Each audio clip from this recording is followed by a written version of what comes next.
Chers amis, shalom. Donc, le sujet à propos duquel m'a prié de parler votre vénéré maître, le Rav Partouche, est donc, pourquoi étudier la Torah dans une yeshiva? Réponse, impossible de répondre en français. Car ces termes-là sont intraduisibles. Comment appelle-t-on en français des termes intraduisibles? Des idiotismes linguistiques. Intraduisibles. Comme on ne peut pas traduire en français, par exemple, le terme anglais « gentleman ». C'est trop anglais pour être traduisible. À la vérité, il y a 4 termes liés les uns aux autres qui touchent à notre sujet pertinent, sujet primordial, sujet cardinal, qui sont intraduisibles. Limud Torah, ou Talmud Torah, Yeshiva, Talmid Chacham, Gemara. Ce sont des termes intraduisibles. Ce sont des termes qui sont spécifiques au peuple juif, des termes, des notions, des activités humaines qui n'existent dans aucune nation sur Terre. Sont spécifiques à la sainteté du peuple juif. Le premier terme, c'est donc Talmud Torah, l'étude de la Torah. Ça n'existe pas dans d'autres nations. Il y a des gens qui étudient les mathématiques, la physique, la métaphysique, ou la musique. Mais le sujet de la Torah, ce sont des enseignements spirituels, moraux, légaux. C'est une science de la foi dont l'implication, c'est une science du comportement humain. Ce ne sont pas des études théoriques. Il y en a qui étudient la philosophie, mais c'est théorique. Ça n'a pas d'implication. Ça n'a pas d'engagement. Lorsque nous étudions la Torah, c'est une étude que nous voulons pratiquer, exercer, qui a un impact dans notre vie. Ce sont des enseignements théoriques sur Dieu, sur le monde, sur la finalité humaine sur Terre, sur les fins dernières de l'individu, mais qui sont également des directives. Comment nous conduire sur Terre? C'est permis, c'est interdit, c'est bien, c'est mal. La traduction du mot Torah, ça veut dire une science de directive. D'ailleurs, en hébreu moderne, on dit Torah Tabishul, la science gastronomique. Mais évidemment, la science gastronomique, c'est pas des études théoriques. Après, il faut faire du couscous, comme il est écrit. Fais-moi du couscous, chérie. Torah Tarashmal, la science de l'électricité. Mais ça veut dire qu'il faut réparer l'interrupteur ou quelque chose comme ça. Torah qui nous indique la voie à suivre. Moré derer, un guide qui nous indique la voie. La Torah, c'est un guide divin qui nous indique la voie à suivre. C'est ça l'étude de la Torah. Et l'étude de la Torah,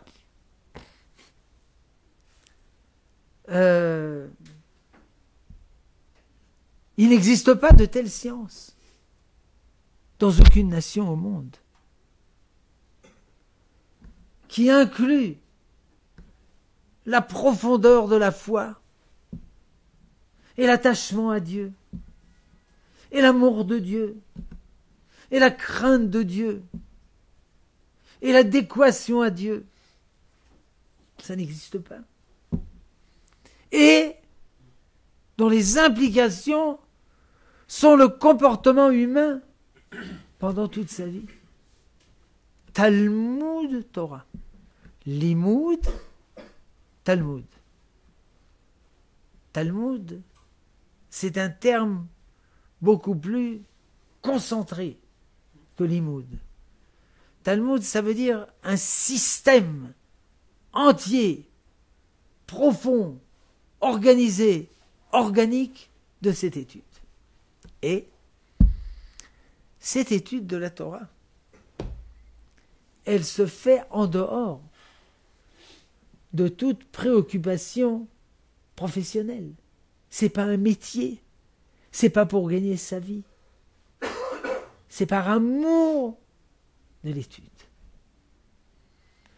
Sur Terre, il n'y a pas de gens qui étudient par amour de la science. Peut-être il y a un autodidacte qui s'intéresse à quelque chose, alors il vide un après l'autre les livres à la bibliothèque et s'intéresse. C'est possible. 1 heure par jour, 2 heures par jour.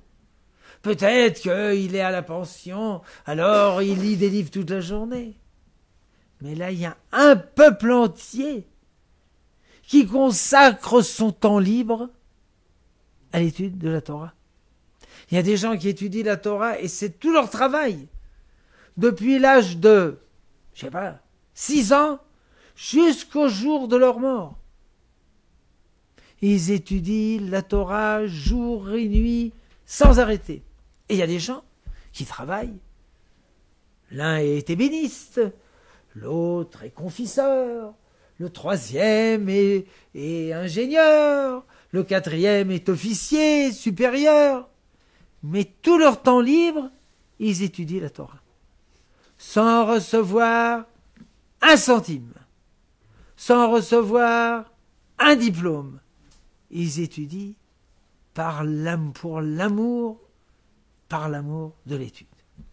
Peut-être que ça existait jadis dans les académies grecques, à l'époque de Socrate, qui disait « Je ne suis pas un sophos, un sage, je suis un philosophos, philein, amour. Je suis amoureux de la science. » Ah voilà, nous sommes amoureux de la science. Et c'est pourquoi on étudie des adultes, des enfants, par amour de l'étude. Une fois, on m'a dit, il y a un Allemand qui a reçu un prix en Israël, et puis il veut rencontrer toutes sortes de gens. Mais moi, je ne parle pas avec des Allemands. On m'a dit, il n'est pas nazi. Je ne veux pas parler avec des Allemands. On m'a dit, mais tu crois qu'on a donné un prix à un nazi? Bon, d'accord. Je lui parlerai avec votre Bosch. Comment il s'appelle? J'ai oublié son nom. Jürgen Habermas. Par hasard, je savais qui c'était. à la tête de l'école de Francfort, école philosophique qui traite du problème si l'on peut parler. Qu'est-ce qu'on peut parler? Je parle. Ouais, on peut parler, mais il faudrait savoir si je parle et si quelqu'un me comprend, s'il y a un locuteur, un interlocuteur. Il y a aussi plein de philosophes français, des philosophes français qui ont du temps libre, qui ont parlé de ces problèmes. Est-ce que le langage, est-ce que la conversation était possible, etc. Bon, alors il vient, le Jürgen Habermas, à notre yeshiva. Il me dit, dans votre yeshiva, d'ailleurs j'ai changé de sujet, vous voyez, je parle de la yeshiva. Dans votre yeshiva, il s'intéresse. Il y a des examens. Nein. Il y a des diplômes. Nein. Il y a une supervision sur les élèves. Nein. Je peux regarder? Je vous en prie. Il en trouve. Il voit un spectacle terrible. Dans un coin, il y a un rabbin qui enseigne à 20 élèves. Dans l'autre coin, un rabbin enseigne à 3 élèves. Là, il y a 2 élèves qui étudient ensemble. Ils se crient les uns sur les autres. Il lui dit, c'est pas ce que Rachi a dit. Sinon, c'est pas presque un meurtre. Il va l'assassiner. Là, il y a 2 élèves qui sont assis sur un banc, embrassés, et qui se balancent en cadence. Là, il y a un élève qui a 50 livres sur la table. Là, il y a un élève, il a une feuille, il lit. Là, il y a un élève qui est sur le balcon et qui rêvasse. Là, il y a un élève qui s'est endormi sur sa table. Ah, mais dis, es ist keine Ordnung. Il n'y a pas d'ordre ici. Das ist ein Skandal. C'est un scandale. Je lui dis, vous en faites pas. Tous les sages du peuple juif ont immergé d'une yeshiva. Ah, das ist sehr interessant. Yeshiva, ça n'existe nulle part sur Terre. Il y a des universités, il y a des écoles supérieures, mais dans une yeshiva, l'étude est libre. Chacun étudie ce qu'il veut, quand il veut, comment il veut, avec qui il veut. Eh bien, personne n'étudiera. Erreur, très chers professeurs, ils étudient. Pourquoi? Parce qu'ils sont amoureux de l'étude de la Torah. Oui, mais c'est la pagaille. Il n'y a pas de Ordnung. Non. Erreur. C'est bien organisé. C'est une machine qui existe depuis Moshe Rabbeinu à fabriquer des Talmidei Chachamim. Ainsi que le mentionnent les Tosafistes dans le traité Yevamot 63. Car en effet, lorsque Rachel, la fille de Kalbas Saboua, s'est mariée avec Rabbi Akiva, qui n'était d'ailleurs pas encore Rabbi Akiva, mais était à cette époque un ignare, son père s'est mis en colère. Parce qu'elle s'est mariée avec un homme de rien, et donc il l'a dépossédée de toute sa fortune. Sa fille, elle a été mise à la porte, et comme vous le savez, elle dormait sur la paille, etc. Il a fait vœu que sa fille et son gendre à la gomme arabique ne recevraient pas un traître sou. Après de longues années, il est revenu avec 24 000 élèves. Évidemment qu'Albas Savoie ne savait pas que c'était son gendre.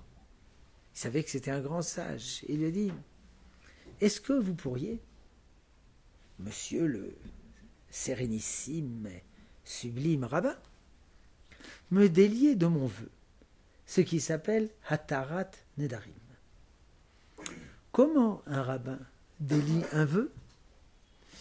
Il met en valeur une notion que celui qui a fait le vœu n'avait pas pensé à elle, n'avait pas pensé à ce fait lorsqu'il a fait vœu, mais s'il le savait, il n'aurait pas fait vœu. C'est donc un vœu erroné. Par exemple, un type se met en colère, il dit « J'en ai marre de vous, vous ne pénétrez plus jamais dans ma maison, je le jure. » Mais je me suis fiancé avec votre fille avant-hier. Le vœu tombe.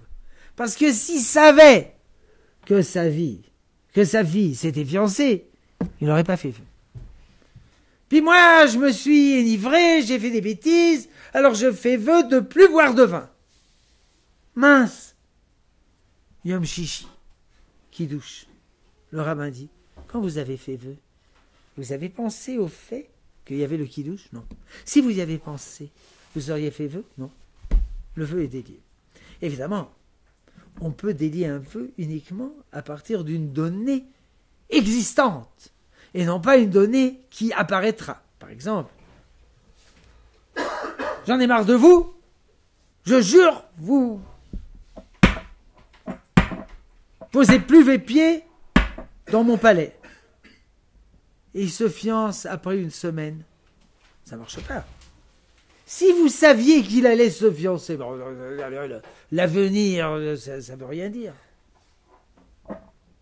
Alors, quand Kalba Savoie est venu chez son gendre, et ne savait pas que c'était son gendre,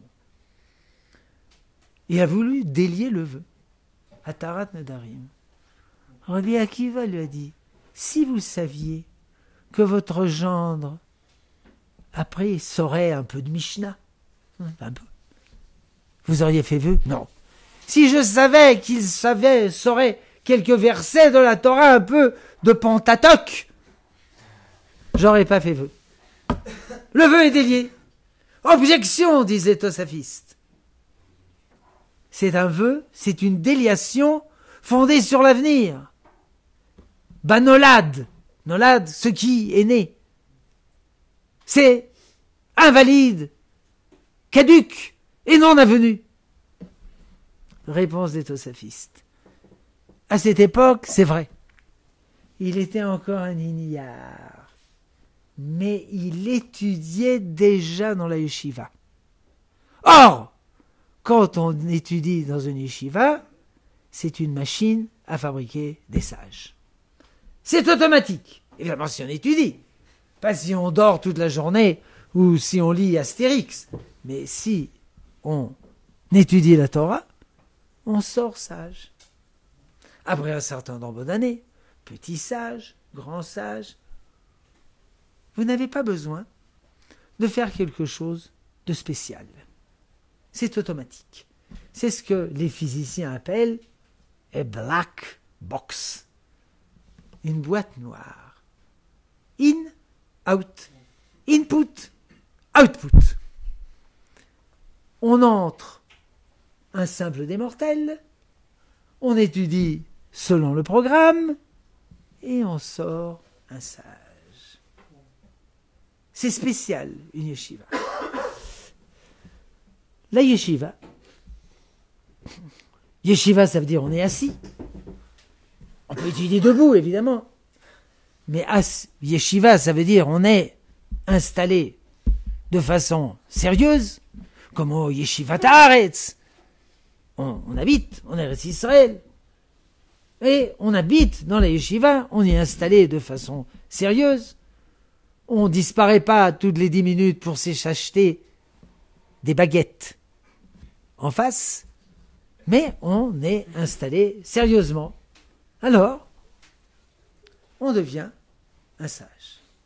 La yeshiva de Moshe Rabbeinu, décrite dans les traités Hérouvine 52-53, et largement explicitée dans l'introduction de Maïmonide à la Mishnah, exactement comme nos yeshivot. Hormis, évidemment, l'électricité et autres fariboles, le microphone. Il marche pas d'ailleurs. Il marche? Oui? Il marche? Il marche pas. Ah, ça enregistre là-bas. D'accord. À part quelques fariboles de peu d'importance, c'est exactement les mêmes yeshivot. Évidemment, jadis, on n'avait pas des lunettes, etc., et des machins comme ça. C'est la même chose. C'est un endroit spécial d'études libre, par amour de l'étude, jour et nuit. Évidemment, quand on est marié, on rentre à la maison. Mais notre maître, Rabbi David Cohen, appelé le Naziréen, tous les dimanches matins, tôt le matin, arrivé à la yeshiva, s'asseyait sur sa chaise et restait assis sur sa chaise 6 jours d'affilée, jusqu'à l'entrée du Shabbat. Il dormait pendant la nuit quelques heures sur la chaise, se réveillait le matin, se lavait les mains, étudiait. Il avait un sac avec de la nourriture, il étudiait, mangeait, étudiait, mangeait. Avant l'entrée du Shabbat, il rentrait à la maison chez sa femme, revenait le dimanche matin, ou Motsai Shabbat, avec de la nourriture, pendant 8 ans d'affilée. Vous comprenez ce que c'est le sérieux dans l'étude. Évidemment, de nos jours, c'est difficile. Il faut s'occuper de sa femme, il faut s'occuper des enfants, on ne peut pas disparaître. Alors, mais c'est le même sérieux dans les possibilités, dans les disponibilités. On raconte qu'un jeune homme s'est marié avec une jeune fille et lui a dit « Étudie à la yeshiva. » Étudie. Moi, je me préoccupe de tout. Et lui, tôt le matin, à 5 heures du matin, il va à la yeshiva, il revient à minuit, jour après jour. Un jour, toc toc, à la fenêtre de la yeshiva. « Moïse !» Ouais, qu'est-ce qui se passe? « Notre fille, elle a 19 ans. » Le temps passe vite. Elle se marie. Ouh, Mazal Tov. Aujourd'hui, dans un quart d'heure. Oh, quelle bonne nouvelle. Viens au mariage. Je t'ai apporté une veste neuve pour le mariage. Ah, Tadaraba. Il met la veste, mais son bras, sa main, se coince. Voilà. Les enfants, c'est des problèmes. Hein. Oui, mais de nos jours, c'est pas comme ça. Il faut consacrer beaucoup de temps au couple, aux enfants. Mais, tant qu'on peut, on est dans les yeshivas. Ça n'existe pas sur Terre. Et on étudie par amour de l'étude, par amour de Dieu. Ça n'existe pas. C'est une yeshiva. Étude de la Torah, yeshiva. Talmid Chacham. Talmid Chacham, c'est aussi une forme idiomatique et intraduisible. Mot à mot, élève d'un sage, ou élève sage. À la limite, philosophos, amoureux de la sagesse. Le Talmid Chacham, c'est l'homme idéal du peuple juif. Tous ne vont être Talmid Chacham. Il y a un Talmid Chacham professionnel. Il est rabbin, Il est enseignant. Il est enseignant dans une yeshiva. Il enseigne en classe de 11e. C'est son métier. Puis un Talmid Chacham non professionnel. Il est menuisier. Il est agriculteur. Il est colonel. Il est président de la République. Mais c'est un Talmid Chacham. Tout le peuple juif doit être des Talmid Chacham, de même que tout Anglais doit être un gentleman. Ou parfois au Moyen-Âge, il y avait un idéal du chevalier sur son cheval qui allait en guerre, attaquer l'ennemi, de tailler des stocks, etc., etc.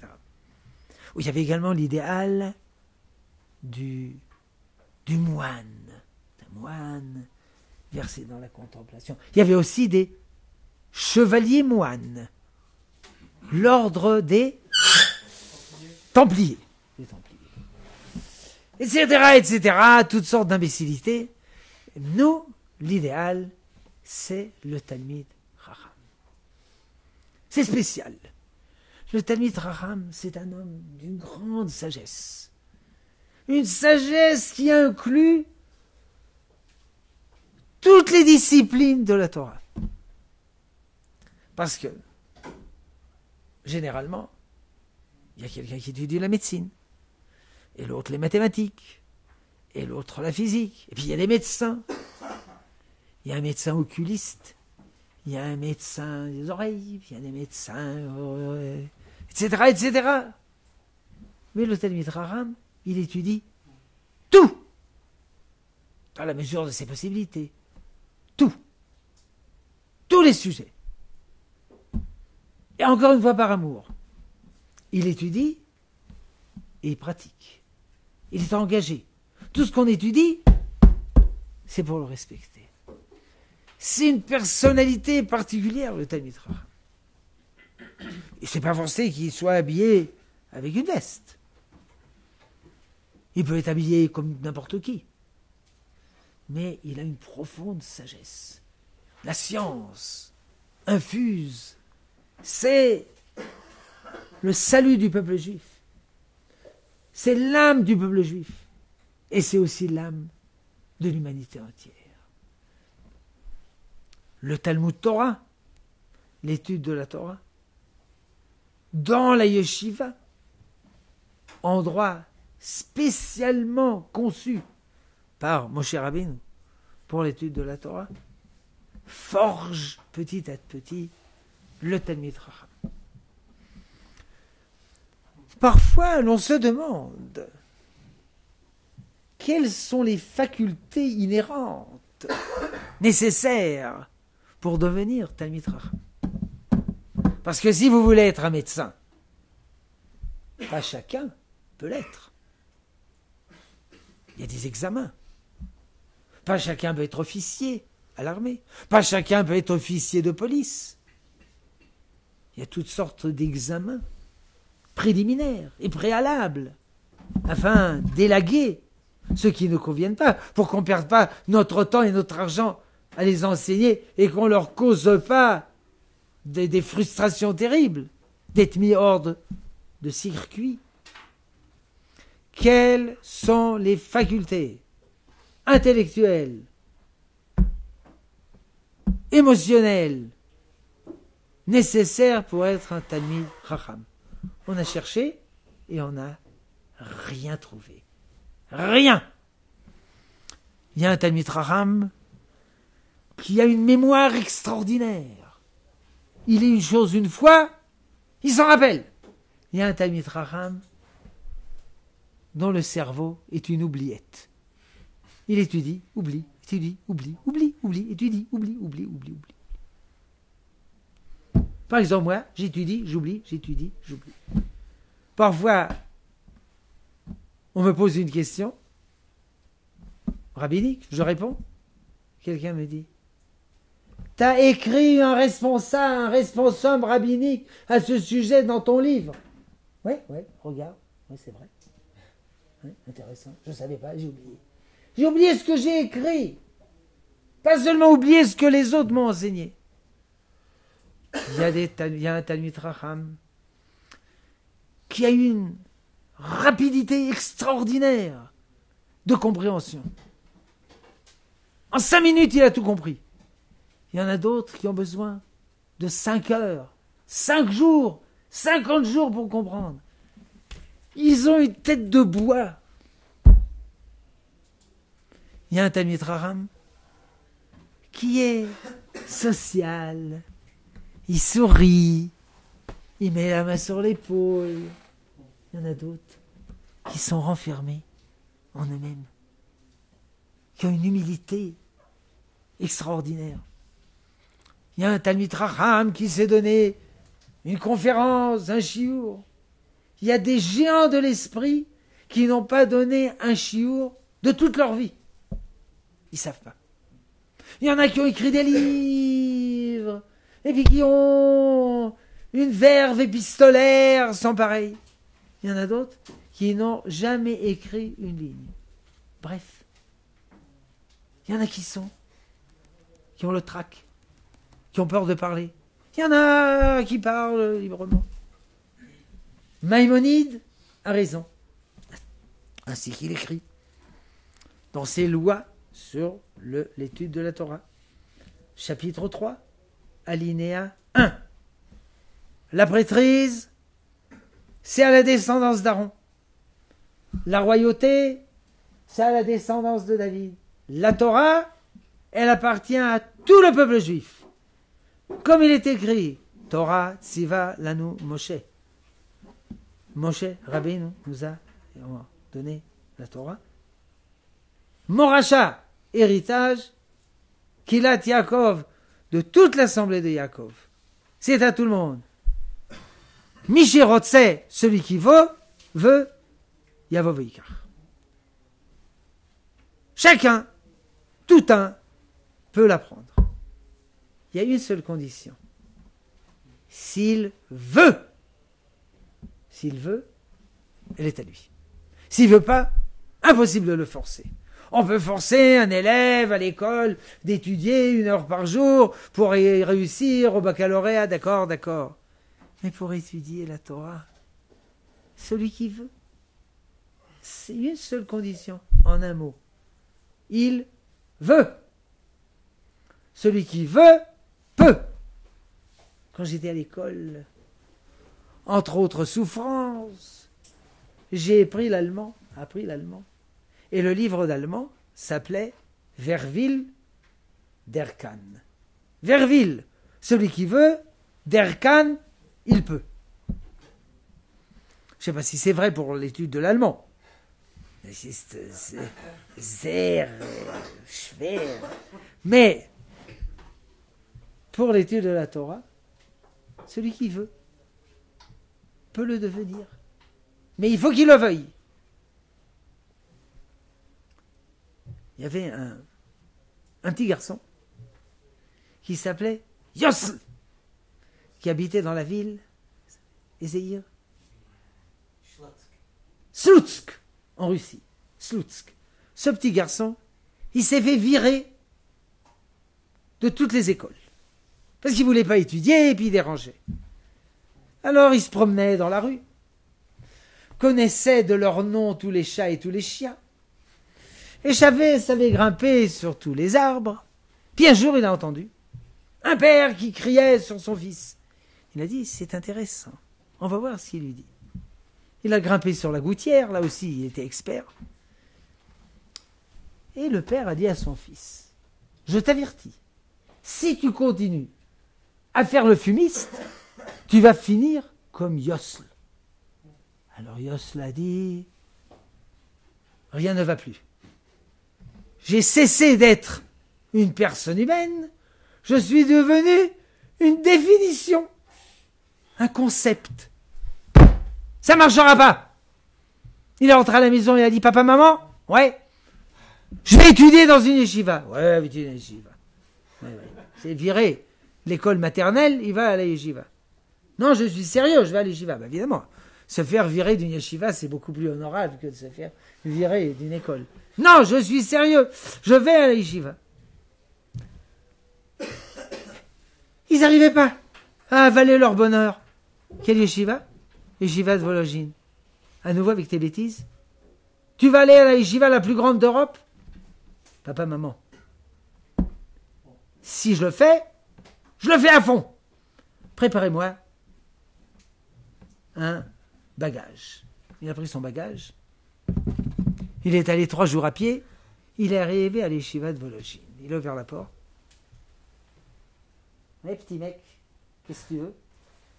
Parler avec le Rosh Yeshiva. Là-bas. Au fond du couloir. Le Rosh Yeshiva s'appelait Rabbi Chaim de Volojine. Le grand disciple du Gaon de Vilna. Rabbi Chaim de Volojine lui a dit, donc, tu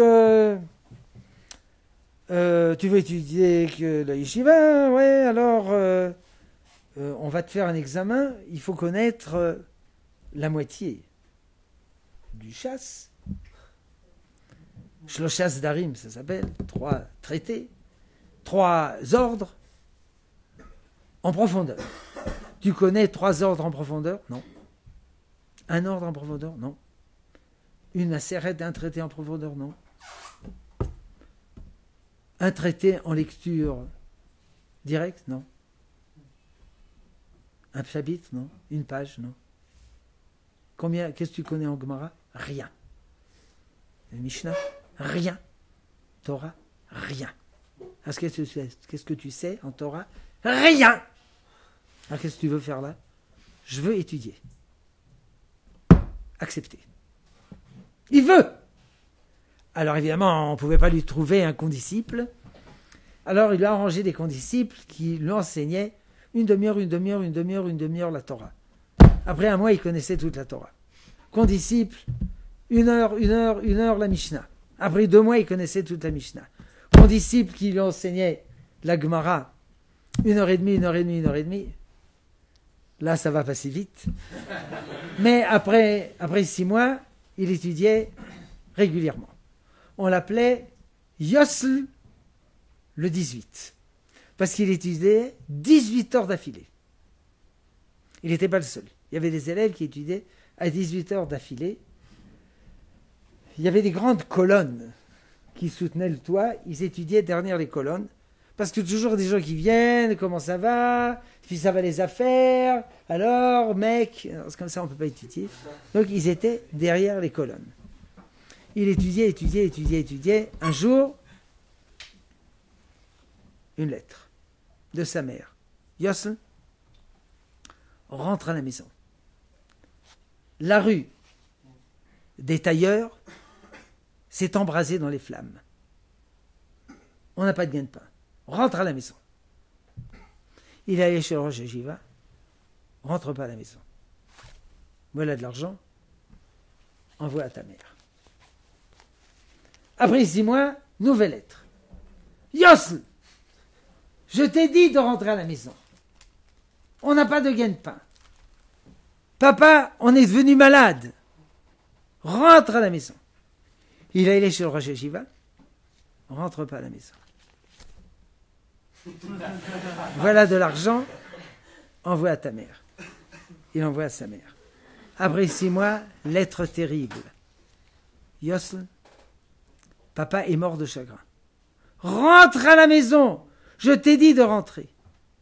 Il est tombé en larmes. Il est allé chez le Rosh Yeshiva, également tombé en larmes. Rentre pas à la maison. Reste Shiva, les 7 jours du deuil, dans ta chambre. Chère maman, je ne peux pas rentrer à la maison. C'est ici mon lieu, mon endroit. Slicha, voilà de l'argent. Il est resté à étudier. Après quelques années, par hasard, il n'y a pas d'hasard sur terre. Le hasard, c'est Dieu en incognito, comme on le sait. Les notables et les rabbins de la ville de Slutsk sont arrivés d'aventure à la yeshiva de Volojine. Et on parlait avec le Rosh Yeshiva d'un certain sujet, je ne me rappelle pas quoi. Ah oui, ils voulaient un rabbin. Nous cherchons un rabbin pour notre ville Slutsk. Il a dit, j'ai une proposition pour vous. Il est jeune. Mais c'est un génie. C'est un génie. Appelez-moi un tel. On a appelé un tel. Les rabbins lui ont parlé. Les notables lui ont parlé. Les riches lui ont parlé. Accepté. Alors, Rabbi Chaim Volozhin leur a dit, il n'y avait pas chez vous un petit garçon, Yosl? Ouais, c'était un fumiste né, celui-là. Il a disparu, on ne sait pas où il est. C'est lui! Il sera votre rabbin. Je t'avais dit d'étudier la Torah avec assiduité. Tu vois, le Satan. Maintenant, pour que tu ne deviennes pas un sage, il a brûlé une rue entière. Il a tué ton père. Maintenant, la première fois dans l'histoire, le rabbin de Sloutsk sera un gaon, un génie. Va là-bas. Vous ne faites pas de soucis. Vous étudiez en yeshiva. Vous pourrez rentrer tous les 6 mois à la maison. Et votre maison, votre rue, elle ne brûlera pas. Et votre père, il se portera bien. Mais c'est seulement pour vous raconter que devenir Talmid Chacham, c'est un mot. Rotse. Il veut, il le deviendra. Donc nous avons analysé 3 termes. Talmud Torah, l'étude de la Torah. Yeshiva. Talmid Chacham. Et le 4e terme, c'est les textes de prédilection. Le Talmud ou la Gemara. Texte bizarre au possible. Bizarroïde à la puissance 2. Il n'existe pas de tels textes dans le monde. Ce pas des textes bien organisés. Premier paragraphe, 2e paragraphe, 3e paragraphe, conclusion. C'est un méandre. C'est un labyrinthe. C'est pas non plus des textes mystiques avec de la fumée bizarroïde qui veulent rien dire. Si vous voulez, il y a ce qu'on appelle les jardins français et les jardins anglais. Les jardins français sont organisés d'après l'esprit rationaliste de notre maître Descartes, comme au palais de Versailles, petit carré, petit rectangle, petit losange, tout organisé de façon géométrique au possible. Mais les jardins anglais, ils sont romantiques. On se promène. Tout à coup, il y a une source. Tout à coup, il y a un rocher. Il y a un petit gazon. Il y a des petits oiseaux qui gazouillent. Plein de surprises. C'est ainsi qu'est écrit le Talmud. On part, on ne sait jamais où on va arriver. On commence à parler d'un sujet. On déraille sur un autre. Sur un 3e, un 4e, on se perd, on se promène un peu partout, dans toutes les directions, objections cruelles, difficiles, on n'arrive pas à répondre, on est attaqué, ça n'existe pas un tel texte. Ce texte-là, le Talmud, c'est très simple. C'est un compte rendu des discussions qu'ont eu nos sages pendant des centaines d'années. C'est la loi orale, c'est la présence divine, la Shekhinah, qui réside dans l'esprit de nos sages. Objection. Objection à l'objection. Sur-objection, sous-objection à l'objection. On commence à parler d'un sujet, puis on change de sujet. Parce qu'il y a des structures de pensée parallèles. Ça n'existe pas sur Terre, un tel livre. Un goy, il essaie de lire ce livre. C'est de l'hébreu pour lui. C'est de l'araméen pour lui. Il est dans le cirage. Il n'arrive pas à comprendre ce qui se passe. Mais nous avons un plaisir indicible à étudier ce livre. Jour et nuit pendant des années. On peut étudier une page 100 jours. Et on peut étudier 100 pages en un jour.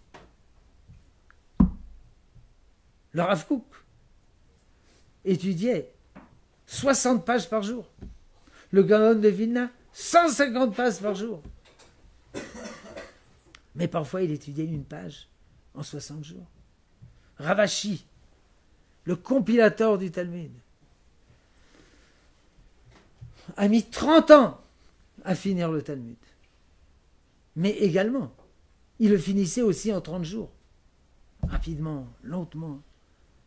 C'est un livre extraordinaire, invraisemblable, qui n'a pas son pareil. Libre, qui se déverse dans tous les côtés, dans tous les sens, en avant, en arrière, etc. Il y a des traités comme Ketubot. Les pages premières parlent de tout ce que vous voulez, sauf d'un Ketubot. Ketubot, c'est l'indemnité de mariage, indemnité de divorce, indemnité. Le Talmud, c'est spécial, évidemment.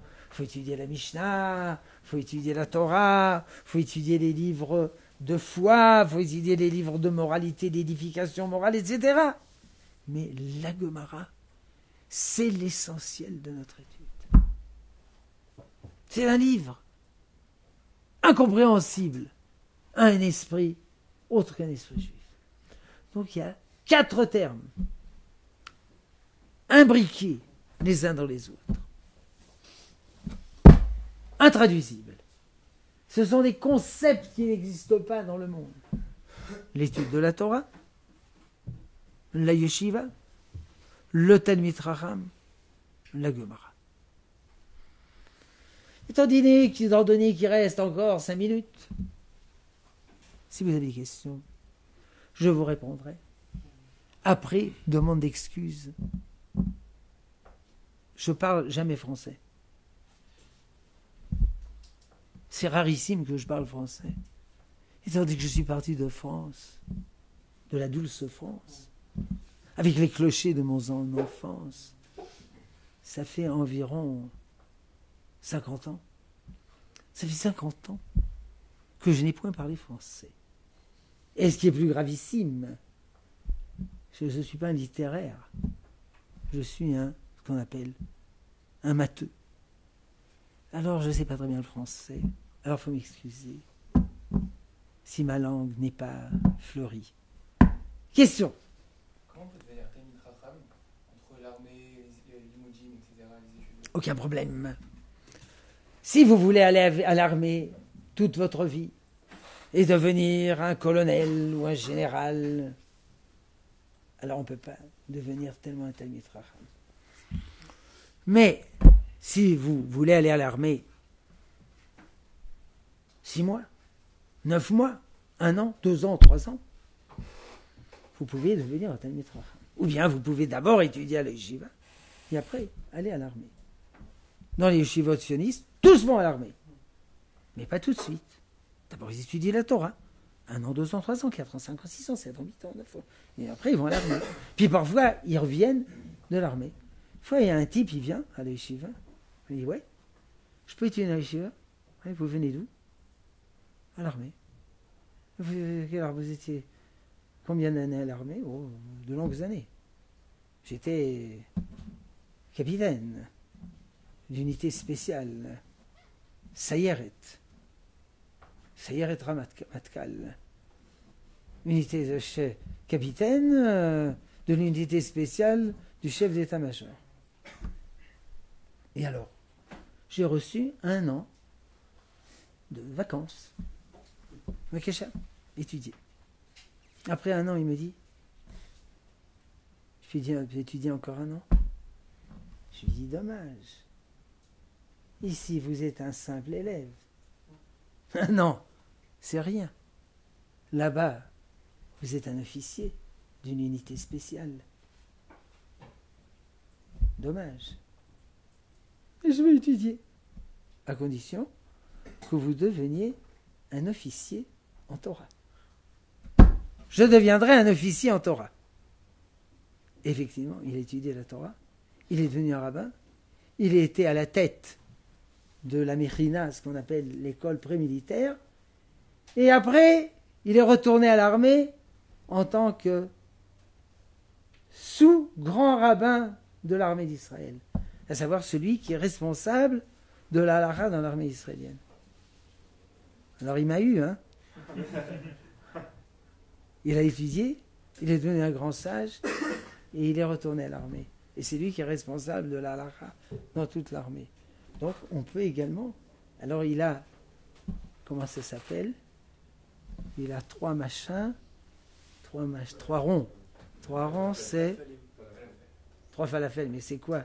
Alouf Mishneh, en hébreu, en français, Alouf Mishneh, c'est lieutenant-colonel. Non. Sgan Alouf. Adjudant-chef. Général. C'est le lieutenant général. Pardon? Il est général.